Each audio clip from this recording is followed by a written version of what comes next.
নমস্কার বন্ধুরা, ফ্লেভারসে আপনাদের স্বাগত।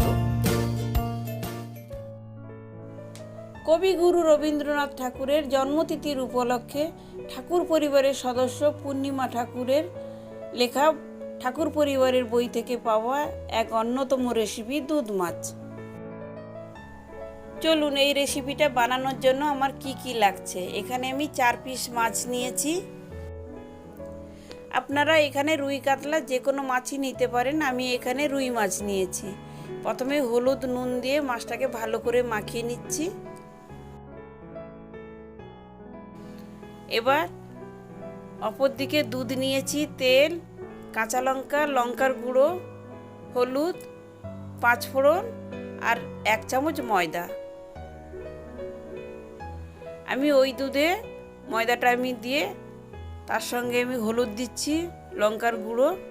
এখানে পুরো রেসিপিটাই সরষে তেলে ব্যবহার হবে। 2-3 চামচের মতন তেল দিলাম। এবার অপর দিকে কড়াইতে আমি সামান্য তেল দিচ্ছি। মাছগুলোকে আমি হালকা করে ভেজে নেব। এখানে মাছগুলো ডিপ ফ্রাই হবে না, হালকাভাবে ভাজা হবে।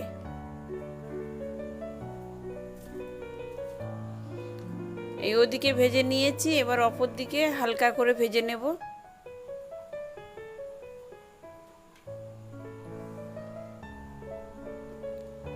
ভাজা হয়ে গেছে, একটা প্লেটে আমি এটা নামিয়ে রাখলাম।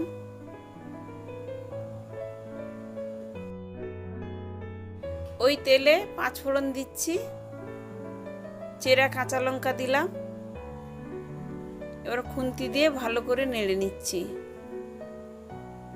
লঙ্কাটা একটু ভাজা হয়ে গেলে দুধের মিশ্রণটা আমি ঢেলে দিচ্ছি।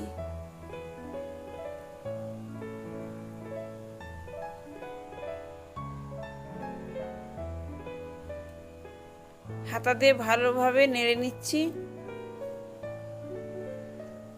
আর ওই বাটিতে আমি আরো সামান্য জল দিলাম। ভালো করে হাতা দিয়ে নেড়ে নিতে হবে।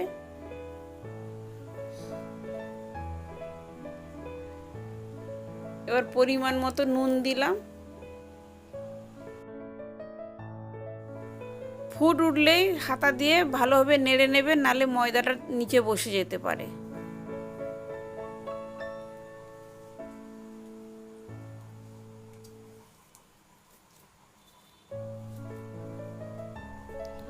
আর একটু প্রয়োজন নুন হয়েছে তাই একটু দিলাম।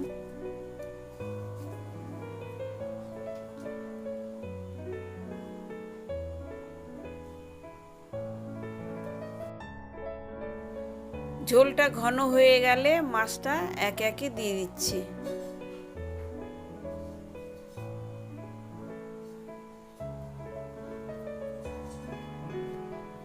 মাছটা আমি 5 থেকে 7 মিনিটের মতন ফোটাবো।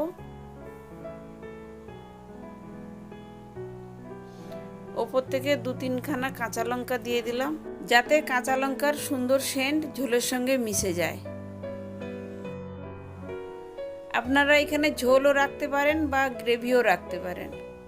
আমি এখানে পূর্ণিমা ঠাকুরের লেখা বইয়ের মতনই করেছি। কবিগুরু ভোজন রসিক ছিলেন, উনার দুধ খুবই প্রিয় ছিল। ছোটবেলার একটা কবিতা আমরা সবাই জানি, আমসত্ত্ব দুধে ফেলি। তাই আমি দুধ মাছ এই রেসিপিটা বানিয়ে আপনাদের কাছে শেয়ার করলাম। এই রেসিপিটা আপনারা গরম ভাতের সঙ্গে খাবেন, খুবই সুস্বাদু লাগবে।